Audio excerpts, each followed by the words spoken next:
Assalamualaikum warahmatullahi wabarakatuh. Bismillahirrahmanirrahim.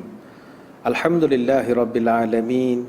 Wassalatu wassalamu ala asyrafil anbiya'i wal mursalin wa ala alihi wa sahbihi ajma'in. Allahumma barik lana fi Sya'ban wa ballighna Ramadan. Na'udzu bi kalimatillahi tammati min syarri ma khalaq. Bismillahilladzi la yadurru ma'asmihi syai'un fil ardi wala fis sama' wa huwas sami'ul alim. Allahumma idfa' 'anna al-waba' wal ghala wal riba wa zina wal mihan wa su'al fitan ma zahara minha wa ma batan an baladina hadha Pahang Darul Ma'mur khasatan wa an sa'iril biladil muslimina 'amatan ya rabbal alamin. Nawaitu ta'alluma wa ta'lim wa tazakkura wa tazkir wa naf'a wal intifa' wal ifadah wal istifadah wal hatha ala tamassuki bi kitabillah wa sunnati rasulih wa du'a ilal huda wa dalalah alal khair ibtigha'a wajhillah wa mardatihi wa qurbihi wa thawabihi lillahi ta'ala. Saudara, alhamdulillah, puji dan syukur kita panjatkan kehadrat ilahi dengan izinnya dapat kita bertemu pada kesempatan kali ini dalam suasana kita sedang berada dalam tempoh perintah kawalan pergerakan, dan dalam masa yang sama kita juga sedang berada di pertengahan bulan Sya'ban. Inilah bulan Sya'ban yang pada satu sisi yang lain memiliki banyak keistimewaan-keistimewaan yang tidak ada pada bulan-bulan yang lain. Dalam suasana kita berada dalam lanjutan tempoh perintah kawalan pergerakan ini, sudah pastilah menuntut daripada kepada kita ini banyak kesabaran dalam menempuh suasana ini. Kepada semua rakyat, semua masyarakat yang tidak sakit, kita bersabarlah menempuh situasi ini, sebab adalah menjadi satu perintah daripada Nabi SAW supaya kita menjauhkan diri daripada wabak. Itu arahan daripada Nabi. Kata Abu Hurairah radhiyallahu anhu, Nabi pernah pesan, wa firra minal majzumi kama tafirru minal asad. Hadis Bukhari.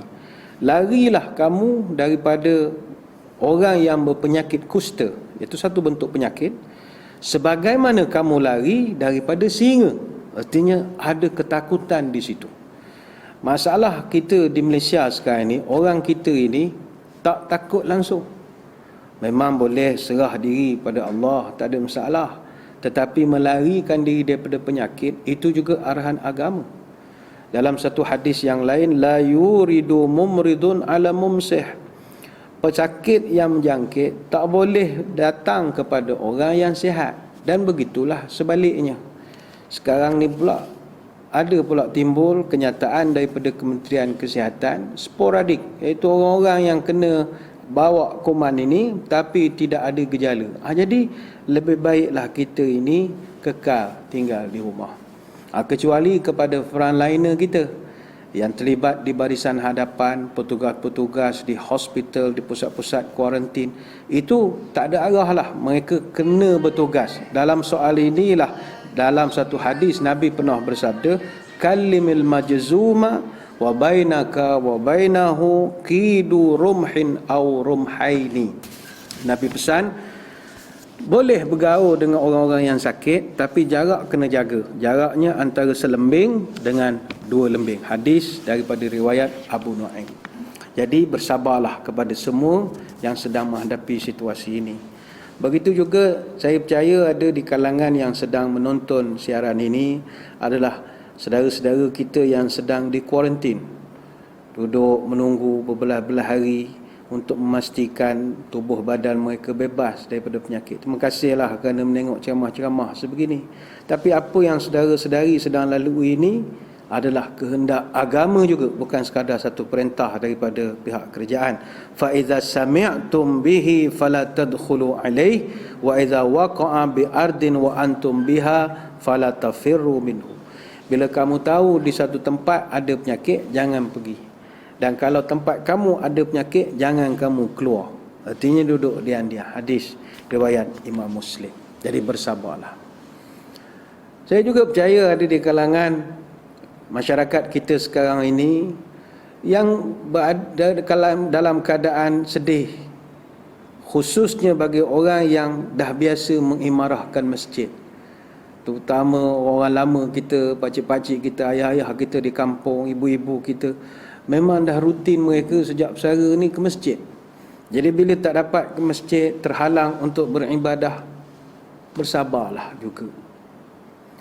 Tapi ada satu berita baik, ada satu hadis. Nabi SAW pernah bercerita, ada malaikat yang Allah Ta'ala arahkan pada malaikat ini untuk tulis semua amal-amal soleh yang biasa kita kerjakan sebelum ini secara rutin, tetapi terhenti disebabkan ada bencana yang menimpa. Ada hadisnya. Kata Anas bin Malik radhiyallahu anhu, Nabi pernah menyebut, "Iza batalallahu al-mu'mina bi bala'in fi jasadihi, qala lil malak." Apabila seorang yang beriman diuji oleh Allah dengan satu-satu bencana pada tubuhnya ke, pada kelilingnya ke, maka lantas Allah akan berfirman kepada malaikat penulis amal, "Uktub lahu salihah amalihi allazi kana ya'maluhu, fa in syafahu ghasalahu wa tahharahu wa in qabadahu ghafara lahu wa rahimahu." Allah Ta'ala menitahkan pada malaikat penulis catatan amal, malaikat, tuliskan juga untuk dia, teruskan menulis amalan-amalan soleh yang dia dah biasa lakukan.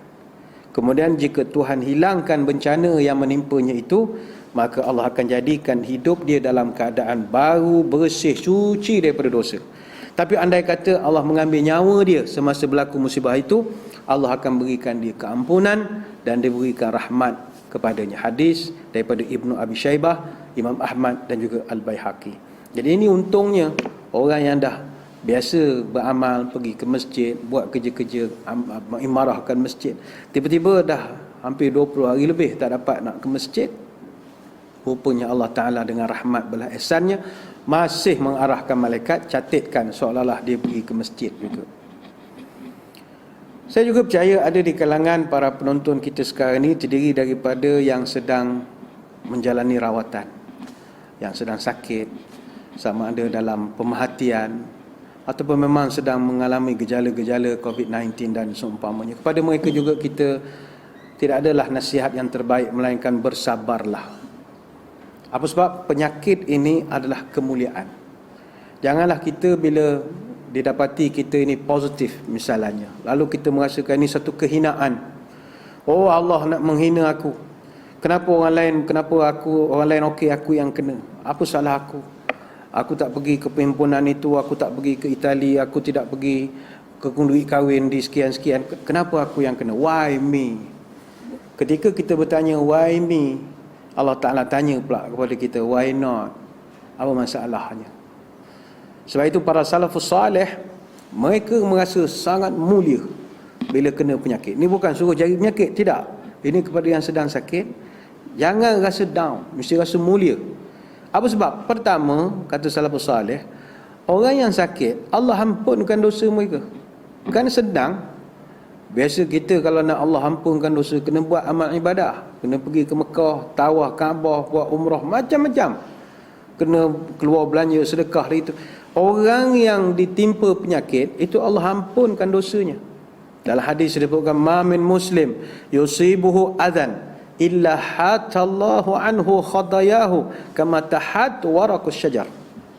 Nabi sebut, seorang yang ditimpa satu penyakit, Allah akan gugurkan dosa-dosanya seperti pokok yang menggugurkan daun-daunnya. Hadis riwayat Imam Bukhari. Bayangkanlah. Alhamdulillah. Dan bila seseorang manusia itu dosa-dosanya gugur, secara automatik doanya sangat mustajab. Orang yang sakit doa mustajab. Sebab itu Nabi mengajarkan, kalau kita pergi jumpa orang sakit, biasa kita doakan dia sembuh. Ada satu hadis Nabi ajar, mu pergi jumpa orang sakit, mu suruh dia doakan untuk kamu. Iza dakhalta ala maridin famurhu an yad'u laka fa inna du'aahu ka du'ail malaikah. Hadis riwayat Ibnu Majah. Kalau engkau berjumpa orang sakit, mintalah dia berdoa untuk kamu, kerana doa orang yang sakit itu sama seperti doa para malaikat. Masya Allah. Jadi kepada frontliner kita yang bertugas menjaga orang sakit ini, dalam keadaan kita selalu mendoakan mereka, sekali-sekala mintalah dia orang tu doakan pula kita. Pakcik, makcik, abang, kakak, doakan saya. Doakan saya jauh daripada jangkitan dan macam-macam lagi. Yang penting hadirin hadirat, para penonton sekalian, jangan bersedih. Itu yang mustahak. Setiap yang Allah tentukan, Allah takdirkan, itu semua ada rahsianya. Dan Allah telah tentukan takdir kita ini 50,000 tahun sebelum Allah ciptakan langit dan bumi lagi. Ini dah banyak kali kita sebutkan. Hadis daripada Abdullah bin Amru Amru bin Al-As radhiyallahu anhu, kataballah maqadirul khalaiqi qabla an yakhluqas samawati wal ardi bi 50,000 sanatin. Allah Ta'ala dia telah pun mencatat takdir setiap makhluk-makhluknya 50,000 tahun sebelum dia mencipta langit dan bumi. Hadis riwayat Imam Muslim. Jangan bersedih dan jangan mengeluh. Ramai sekarang ni, why me? Kenapa saya? Kenapa kita ni kena PKP? Kenapa saya di kuarantin? Kenapa saya ada gejala? Kenapa saya sakit? Kenapa? Kalaulah saya tak pergi ke duit kahwin itu, kalaulah saya tak pergi perhimpunan itu, kalaulah saya tak pergi ke Itali, kalaulah macam-macam kalau. Jangan. Wa in asabaka syai'un fala taqul law, kata Nabi. Kalau kamu ditimpa oleh satu-satu musibah, jaga mulut, jangan berkata law, jangan kata kalau. Kalau inni fa'altu kana kaza wa kaza. Janganlah kata kalaulah saya buat begini-begini, kalaulah saya tak buat begini-begini, kalaulah saya tak pergi. Walakin qul, katakanlah, kata Nabi, qaddarallah wa ma syaa fa'ala. Tapi bila ditimpa musibah, ucapkanlah ini takdir Allah. Ini Allah telah takdirkan, tak ada kalau-kalau lagi. Fa in law tuftahu amal syaitan. Sebab kalau kamu cakap atau guna perkataan kalau, maka itu membuka jalan kepada masuknya syaitan untuk merosakkan iman kita. Hadis riwayat Imam Muslim, Ibnu Majah dan Imam Ahmad. Jadi jangan berkalau-kalau dalam suasana musibah ini. Apa yang pasti, saudara sekalian, sebab kita berada pada bulan Syaban, jangan dilupakan bulan ini. Teruskan beramal, kerana bulan Syaban ini adalah gerbang yang begitu hampir dengan bulan Ramadan Al-Mubarak. Sebab itu para ulama salafus salih, mereka akan buat persiapan yang intensif pada bulan Syaban. Kita ada beberapa hari saja lagi nak memasuki bulan Ramadan. Para ulama dahulu, kata Abu Bakar Al-Balakhi dalam kitab Lataiful Ma'arif li Ibn Rajab, Syahrul Rajab syahrul zar'i, wa syahru Sya'bana syahru suqya zar'i, wa syahru Ramadan syahru hasaid zar'i. Bulan Rajab, bulan kita bercocok tanam. Bulan Syaban yang sedang kita lalui, bulan menyiram pokok-pokok, bubuh baja. Dan bulan Ramadan nanti adalah bulan menuai hasil. Kata dia lagi, masalu syahri Rajab karih, wa masalu Syaban masalul ghaim, wa masalu Ramadan masalul matar. Perumpamaan bulan Rajab adalah seperti angin yang bertiup. Perumpamaan bulan Syaban seperti awan yang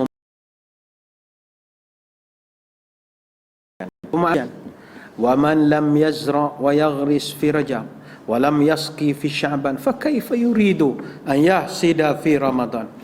Siapa yang tidak pernah menanam pokok pada bulan Rajab, tidak pernah menyiramnya pula pada bulan Syaban yang sedang dilalui sekarang ini, maka bagaimana mungkin dia dapat menuai hasil di bulan Ramadan Al-Mubarak nanti? Ramai orang masuk bulan Ramadan baru nak bercocok tanam. Para salafus saleh, Ramadan itu ngutik hasil je, tapi mereka menyiram, membaja, menyantuni pokok-pokok itu pada bulan Syaban ini.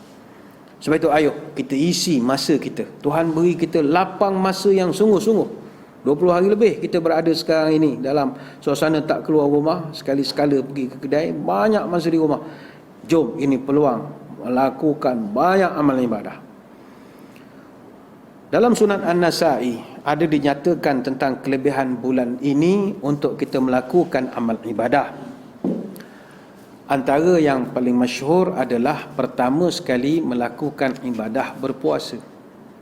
Sebab itu kata Usamah bin Zaid radhiyallahu anhu, satu hari dia berjumpa dengan baginda Nabi.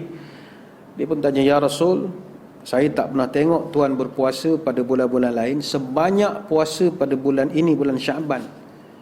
Ada apa dengan bulan ini ya Rasulullah?" Maka Nabi menjawab, "Zalika syahrun yaghfulun nas." Inilah bulan yang manusia selalu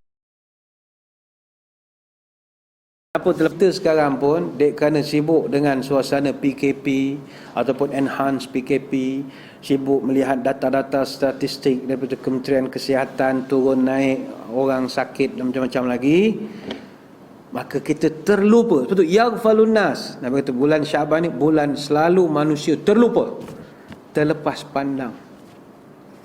Baina Rajab wa Ramadan.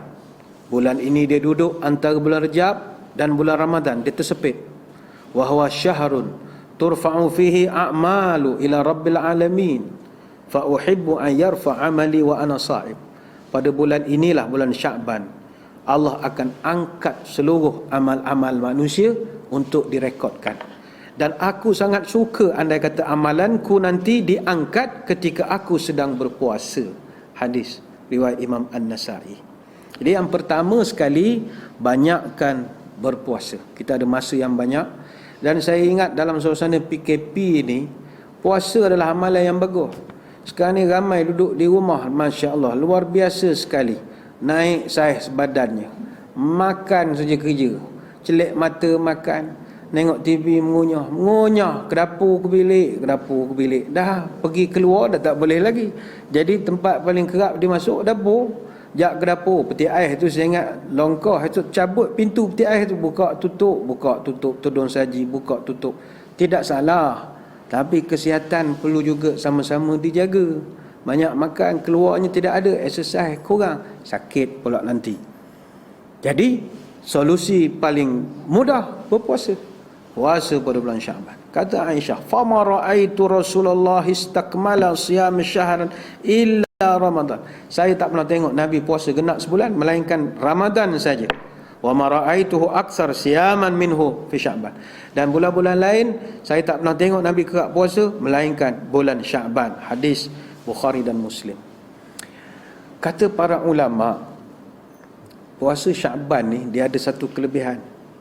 Macam kita PKP ni kelebihannya jaga badan, untuk kesihatan, jimat perbelanjaan, hari-hari pergi seberang jambatan cari makan, letih kita puasa. Ada hikmah puasa Syaban ni adalah, Syaban ni puasanya boleh menutupi kekurangan puasa wajib Ramadan. Itu kelebihan dia. Dia boleh tampung. Kita puasa Ramadan tahun ni tak tahulah apa rupa puasa kita. Sudah pasti tidak sama, tak normal lagi. Sekarang guna istilah new normal, normal era baru. Dah tak tahu apa rupa Ramadan kita akan datang.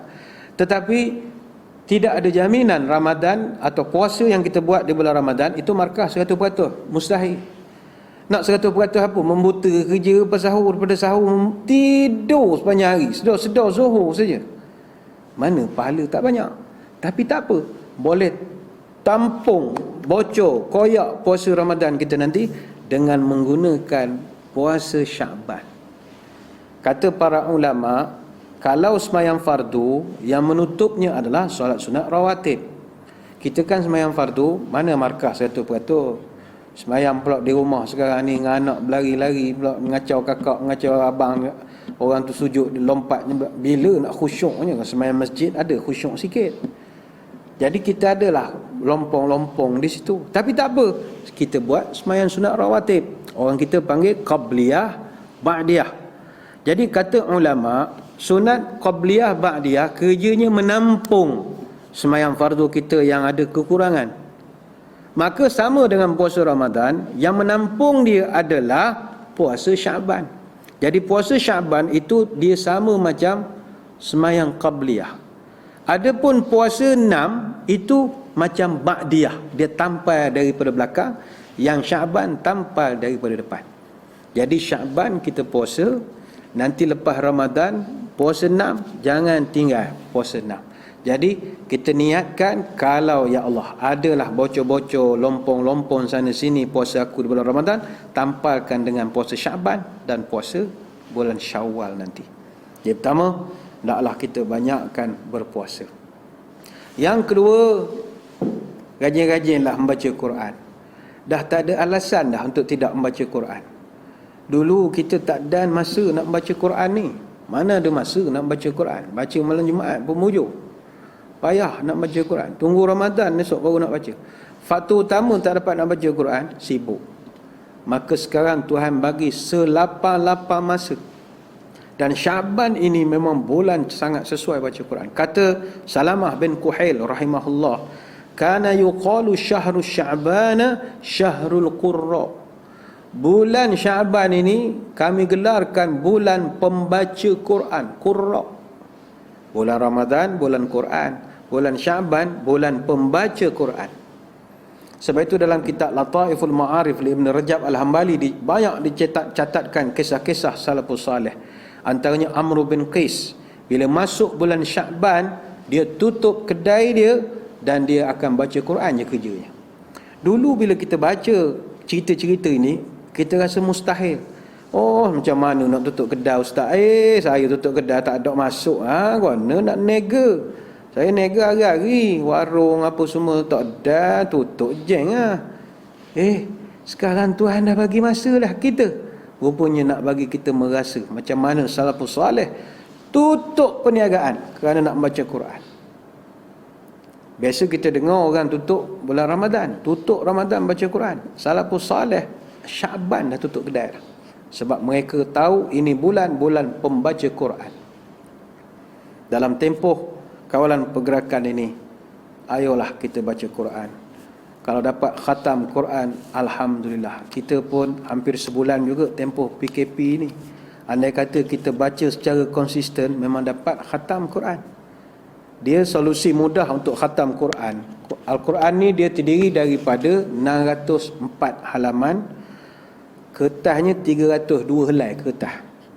Kalau kita bagi 30, akan jadi 20 halaman ataupun 10 helai sehari. Ini bererti kalaulah kita konsisten istiqamah, setiap kali lepas sembahyang fardu baca 2 helai saja. Maka kalau 5 kali sembahyang fardu, kita dapat 10 helai. Jadi kalau ini diterapkan, insya-Allah kita akan khatam Quran akhir bulan ini ataupun akhir PKP ini, insya-Allah. Dan ini boleh jadi satu budaya. Kalau nak target kita khatam Quran sebulan sekali, lepas sembahyang 5 waktu baca 2 helai, lebih kurang dalam 4 muka surat, 4 halaman. Jika cara ngaji kita standard, biasanya lebih kurang dalam 5 hingga 7 minit kita boleh habiskan. Dengan sistem ini, kita boleh selesaikan 1 juzuk tiap hari. Sebab rata-rata 1 juzuk itu lebih kurang dalam 10 helai. Dan kalau kita bagi 5 waktu, tamat 1 juzuk 1 hari. Boleh sebenarnya. Oh, tak ada masa. Tak ada masa apa? Duduk rumah saja berguling, main telefon siang malam. Baik baca Quran. Ngantuk mata. Tak apalah mula-mula. Mula-mula ngantuk. Lama-lama okey. Percayalah, Quran ni, sekali kita dah beramal, seminggu saja, tak baca sehari, rasa lain. Kita rasa, Allah rasa macam orang dah biasa berjoging. Sehari tak berjoging, sakit badan rasa. Quran pun sama. Kalau dah 7 hari, 10 hari baca, tinggal sehari rasa, Allah rasa tak syok. Itu dia dah dapat kemanisan iman. Tahniah kita ucapkan. Itu amalan kedua. Amalan ketiga, musim-musim PKP ini, banyakkanlah mengerjakan amalan-amalan soleh. Apa saja amalan-amalan baik, buat. Amalan-amalan yang soleh, lakukanlah pada bulan ini. Apakah amalan-amalan soleh yang boleh kita buat? Bersedekah. Musim-musim PKP ini, banyakkan bersedekah. Dan tahukah saudara-saudari, salah satu tips untuk mengubati penyakit adalah banyak bersedekah. Satu tips. Ada satu hadis riwayat Imam Al-Baihaqi. Nabi pernah menyebut, dawu mardakum bis sadaqah. Ubatilah penyakit di kalangan kamu dengan memperbanyakkan bersedekah. Dalam kitab Sahih At-Targhib ada diceritakan satu kisah daripada Ibnu Syaqiq rahimahullah. Kata Ibnu Syaqiq, Pernah satu orang datang berjumpa dengan Ibnu Mubarak rahimahullah. Ibnu Mubarak ni guru pada Imam Bukhari. Dia tanya, wahai tuan guru, saya ni sakit lutut 7 tahun, luka. Jadi saya pergi berubat, kok macam mana pun tak ada perubahan. Tolong doa sikit macam mana saya nak menghadapi masalah ini. Kata Ibnu Mubarak, beginilah, awak cari kampung yang selalu tak ada air. Bantu kampung tu buatkan satu sumber air, telaga boring ke, perigi apa ke, tangki septik ke, benda, buatlah benda yang patut. Dan awak niatkan, ya Allah, setiap kali orang guna air ni, sumbatkanlah darah pada luka saya ni supaya dia jangan keluar. Dan ternyata orang ini dengan yakin, dengan izin Allah, dia buat telaga itu, dan bila orang guna lama kelamaan, luka dia sembuh total. Bersedekah. Saya percaya ada yang sedang menonton kita ni terdiri daripada orang sakit. Makan ubat, silakan. Pantang, silakan. Tapi salah satu lagi yang kita boleh ikhtiarkan, banyakkan bersedekah. Dan bagi kita yang sihat segar bugar ni pun, elok juga bersedekah. Niatkan jauh daripada sebarang penyakit. Ayo kita bantulah meringankan beban masyarakat sekeliling, asnaf-asnaf kita, frontliner kita. Bukan frontliner, backliner pun ramai juga. Orang-orang yang buat peralatan PPE, jahit, bawa kain cotton lah, kain fabric lah, benda-benda istilahnya, bantu hantar pula buatkan topeng. Ini backliner yang kerja mereka membantu frontliner. Semua golongan ni ayo kita bantu. Kita lah duduk berguling jadi rumah, main telefon, tak ada kerjaan. Baik, banyakkan sedekah. Oh, tak boleh keluar ustaz, roadblock banyak. Online je lah ni, orang main transfer. Oh, saya budak-budak bayar hidup. Itu cerita lain. Kalau kita sendiri susah, jangan menyusahkan. Tapi kalau ada rezeki sikit sebanyak, ayo bantu. Apa tanda orang pemurah? Banyak beramal, kuat bersedekah. Tahu berpihak pada yang susah, tahu menolong pada yang rendah. Hati teguh, iman teguh, hati pun pemurah. Ikhlas membantu orang-orang yang lemah. Rajin menolong orang yang susah. Muka manis, mulut peramah. Jangan jadi tamak, kedekut dan tamak. Menolong orang dia tak hendak. Menimbun harta tak agak-agak. Orang miskin, orang susah dia buat tak nampak. Hati busuk, perangai tak cedak. Ayo kita bantu sama kita. Sekarang ini masjid perlu memainkan peranan. Kita malu kalau ada di kalangan ahli qaryah kita sampai terpaksa meminta-minta daripada qaryah lain. Awak qaryah mukim sekian, mukim awak ada masjid sampai 1-2 masjid, surau saja cerita. Tapi anak qaryah kita terpaksa minta tolong dengan orang negeri lain. Ini memalukan kita. Sebab masyarakat menyumbang pada masjid adalah untuk digunakan duit itu. Dia panggil sedekah jariah. Apa makna jariah? Berlari, berjalan. Kalau duit tak berjalan tu bukan jariah namanya. Melekat pada tabung masjid, tak boleh. Mesti dikeluarkan. Habis kalau keluar habis pula. Lah.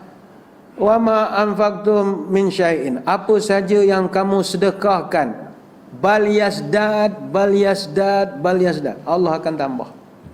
Ayo kita bantu orang, bantu saudara kita. Dalam hadis Nabi sebut, man nafasa an mu'minin kurbatan min kurabid dunya, nafasallahu anhu kurbatan min kurabil yaumal qiyamah. Siapa yang menghilangkan susah seorang Muslim, Allah janji akan hilangkan kesusahannya pada hari kiamat. Siapa antara kita yang tak nak Allah hilangkan kesusahan hari kiamat? Mustahil. Hari kiamat susah. Pada mahsyar lantai besi, langit tembaga, peluh parah hidung, panas, makan tak ada, minum tak ada. Teruk pada PKP lagi ketika pada mahsyar.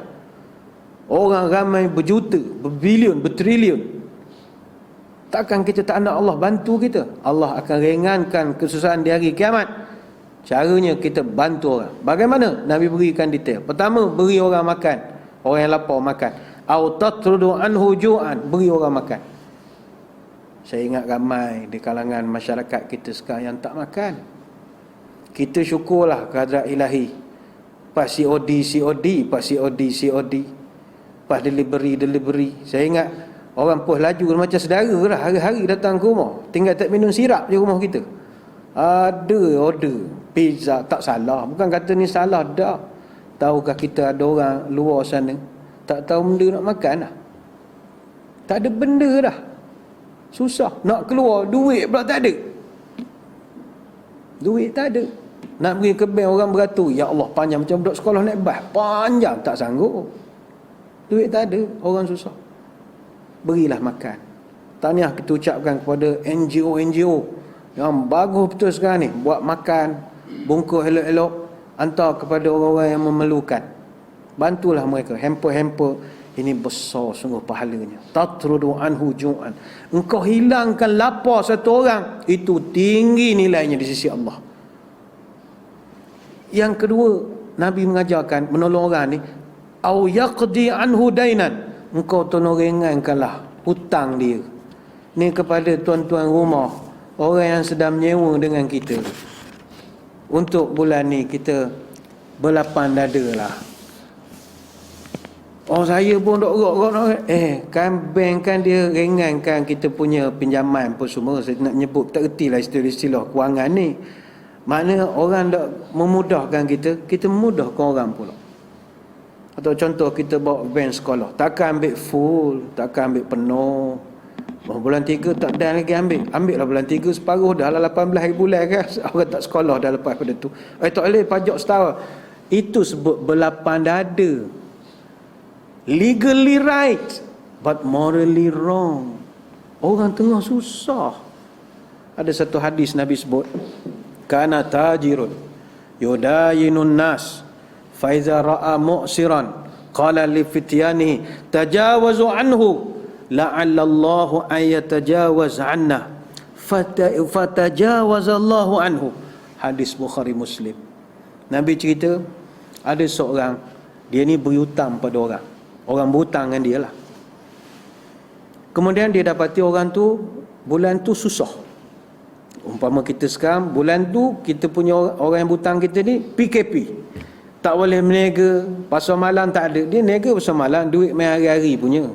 Niaga kecil-kecil, kalau meniaga juta-juta buat kereta api, meledak, benda kecil-kecil je.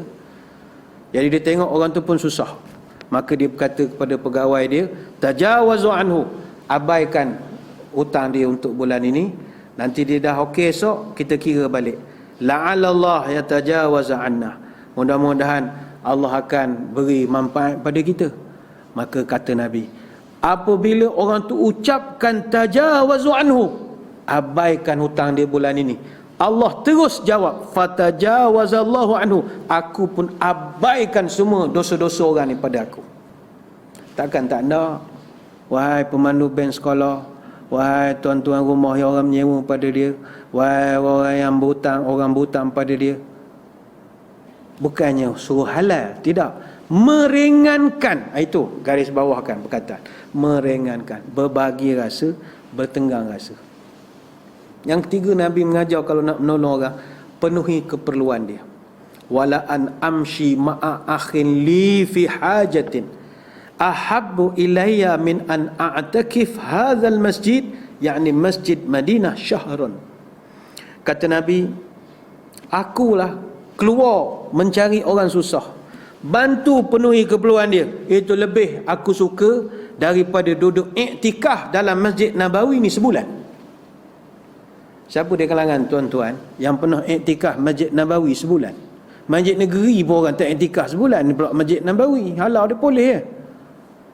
Masjid Nabawi iktikaf sebulan besar fadilatnya. Tapi Nabi kata, aku pergi tolong orang, penuhi keperluan dia, itu lebih aku suka pada duduk dalam masjid sebulan, Masjid Nabawi. Jom bantu orang. Ini musim peluang kita melakukan amal. Apa lagi kebaikan-kebaikan lain selain pada sedekah yang boleh kita buat pada bulan Syaban ini? Yang kedua, solat jemaah di rumah. Jangan sembahyang seorang-seorang, rugi.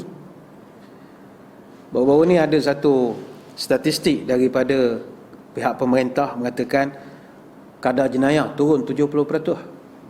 Orang tak berani lah lagi merompok mencuri, tak berani dia. Mana pukul 7 malam blok penuh dah. Boleh cek dengan helikopter, drone, begitu, tak berani dah orang.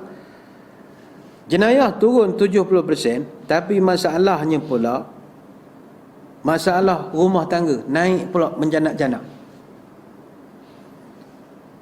musim PKP ni, dia ramai suami isteri bergaduh pula rupanya. Yalah, dah 20 hari lebih, mana muka dia siang malam pagi petang, bergaduh lah. Lepas tu orang tutup pesan, sayang isteri ni tinggal-tinggalkan, jangan kerap menengok muka dia hari-hari. Jadi bergaduh rupanya. Akhirnya bergaduh. Pihak kerajaan ada buat satu hotline, talian kasih. Hotline talian kasih ni dia macam befrienders lah. Orang kita boleh mengadu masalah, tempat bercerita.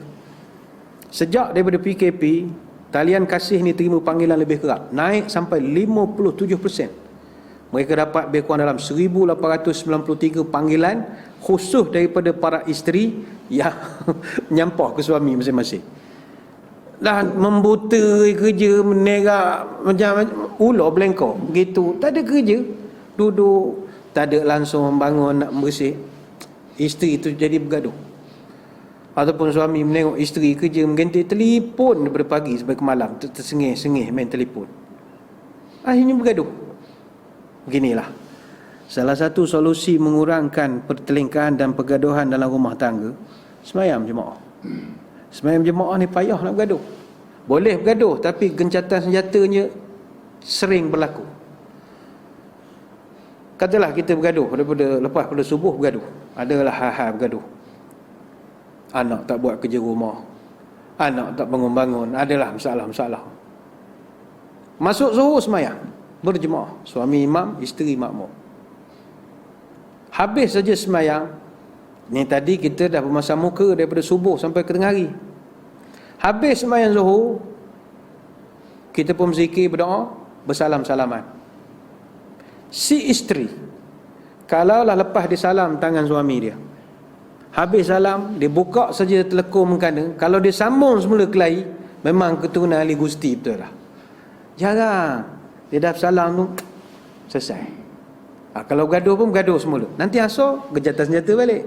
Katalah lepas asar bergaduh, awak ni duduk saja tak mencuci longkam, gaduh lagi. Nanti maghrib semayang lagi. Maka dengan amalan semayang berjemaah boleh meminimumkan pertelingkahan. Itu hikmahnya.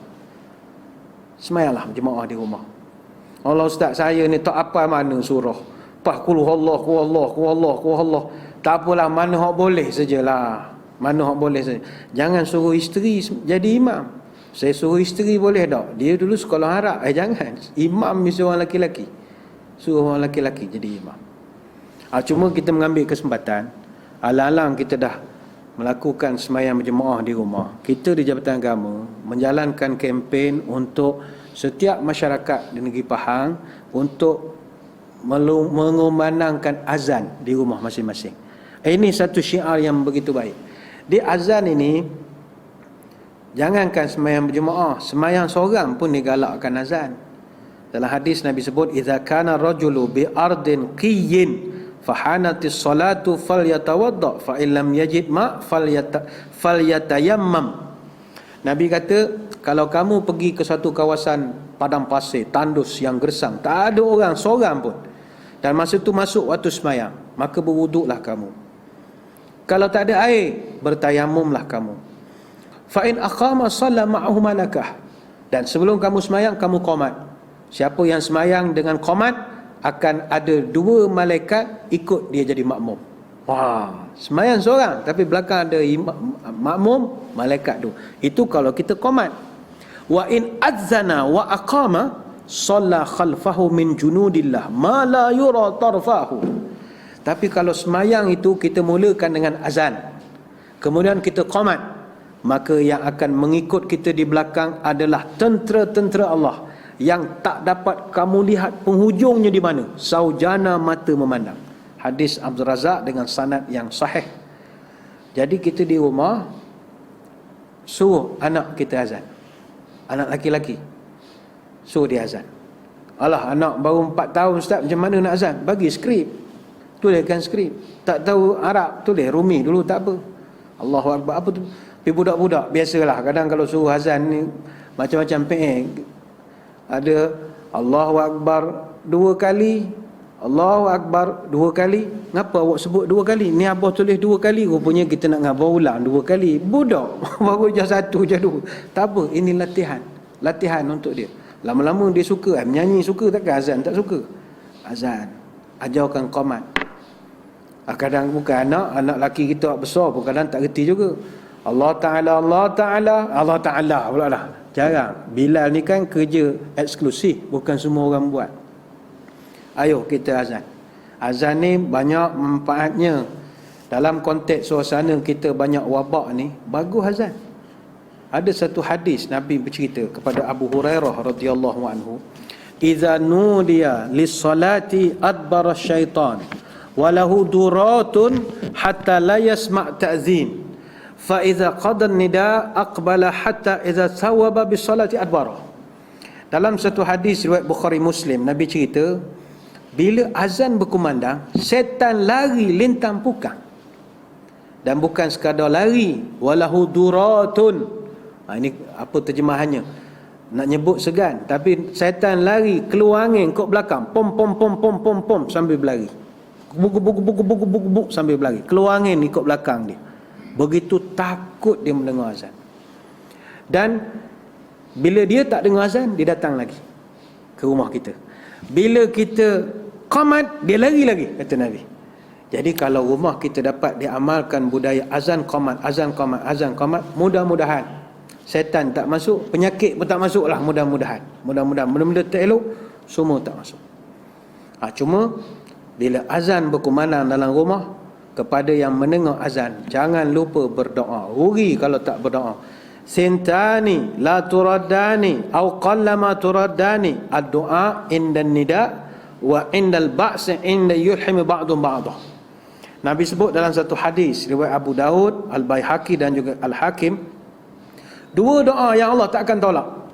Pertama, doa ketika azan berkumandang. Yang kedua, doa ketika perang berkecamuk. Jadi kita tidak perang, doa ketika azan boleh. Jadi bila azan dalam rumah, Allah Akbar, Allahu Akbar, Allah, masa tu kita, ya Allah, jauhkanlah aku daripada penyakit, sembuhkanlah penyakit kalau ada, jauhkan negara aku daripada musibah wabak. Berdoa ketika itu, banyak dia punya pahala-pahala dia. Dan amalan kita yang terakhir yang boleh kita lakukan pada bulan Syaban ini adalah banyakkanlah berdoa. Khususnya kita dalam suasana diuji dengan musibah ini, banyakkan berdoa.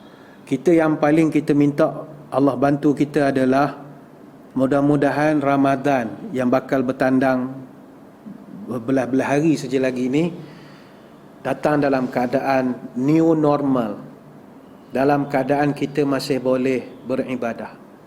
Sebab itu kata Ibn Rajab Al-Hambali dalam kitab Lataiful Ma'arif, kanu yad'una Allah sittata ashhurin an yuballighuhum syahra ramadana thumma yad'una Allah sittata ashhurin an yataqabbalhu minhum. Para salafus salih, mereka berdoa selama 6 bulan sebelum datangnya Ramadan, supaya Ramadan itu dapat datang dalam keadaan yang harmoni dan baik. Dan mereka berdoa 6 bulan lagi selepas Ramadan supaya Allah terima amalan yang mereka dah buat pada bulan Ramadan. 6 bulan. Kita lagi 2 minggu nak puasa, baru tergeh-geh nak berdoa. Itu pun bagus. Salafus soleh bulan 10 hari tu dah berdoa dah. Puasa setengah bulan 4, bulan 10 berdoa dah. Ya Allah molek kalau Ramadan datang. Bagi contoh Yahya bin Abi Kasir, dia ada doa khusus untuk Ramadan. Allahumma sallimni ila Ramadan wa sallim li Ramadan wa taslimhu minni mutaqabbala. Ya Allah, hantarkan Ramadan, hantarkanlah bulan Ramadan pada aku, terimalah amal-amalku pada bulan Ramadan. Begitu juga Abdul Aziz bin Marwan rahimahullah, dia karang satu doa khusus untuk sambut Ramadan. Allahumma qad azallana syahru Ramadan wa hadara fasallimhu lana wa salimna lahu warzuqna siyamahu wa qiyamahu warzuqna fihi al-jidda wal ijtihad wan nashat wa a'izna fihi minal fitan. Ya Allah, Ramadan semakin hampir, sampaikanlah kami kepadanya dengan selamat. Anugerahkanlah kepada kami rezeki dapat melaksanakan puasa, dapat sembahyang malam bulan Ramadan. Kurniakanlah pada kami ketekunan, kesabaran dan juga semangat. Dan lindungilah kami daripada ujian-ujian sepanjang bulan Ramadan. Mereka doa 6 bulan sebelum Ramadan. Maka perbanyakkanlah berdoa. Mudah-mudahan apa yang kita bincangkan pada kesempatan pertemuan ini memberi manfaat kepada kita bersama. Sekali lagi terima kasih di atas perhatian. Mohon maaf sebarang kekurangan. Mudah-mudahan kita dapat bertemu pada lain-lain kesempatan. Kepada seluruh masyarakat, mari kita bantu frontliners kita bantu pihak pemerintah untuk nak mengurangkan perkembangan ataupun penyebaran wabak ini. Apa cara kita bantu? Mudah saja, stay at home. Duduk di rumah, jangan keluar-keluar. Itulah sumbangan kita kepada agama, bangsa dan tanah air kita. Ayuh putuskan rantaian ini. Sebelum pisah, mari kita menadah tangan berdoa. Moga majlis kita diberkati ilahi. A'udzubillahi minasyaitonirrajim. Bismillahirrahmanirrahim. Allahumma salli wa sallim ala sayyidina Muhammadin salatan tukhrijuna biha min zulumatil wahmi. Allahumma barik lana fi Sya'ban wa ballighna Ramadan. Ya Allah, berkatkan umur kami pada bulan Sya'ban, panjangkanlah umur kami dapat bertemu bulan Ramadan. Allahumma sallimna ila Ramadan wa sallim lana Ramadan wa tasallamhu minna mutaqabbala. Ya Allah, sampaikanlah kami ke bulan Ramadan, hantarkanlah bulan Ramadan bertemu dengan kami, terimalah semua amalan kami di bulan Ramadan. Allahumma qad azallana syahru Ramadana wa hadara fasallimhu lana wa sallimna lana lahu warzuqna siyamahu wa qiyamahu warzuqna fihi al-jidda wal ijtihad wan nashat wa a'izna fihi minal fitan. Ya Allah, Ramadan semakin hampir, sampaikanlah kami kepada Ramadan dengan selamat. Anugerahkanlah kepada kami rezeki supaya kami mampu melaksanakan puasa dan semayang malam di bulan Ramadan.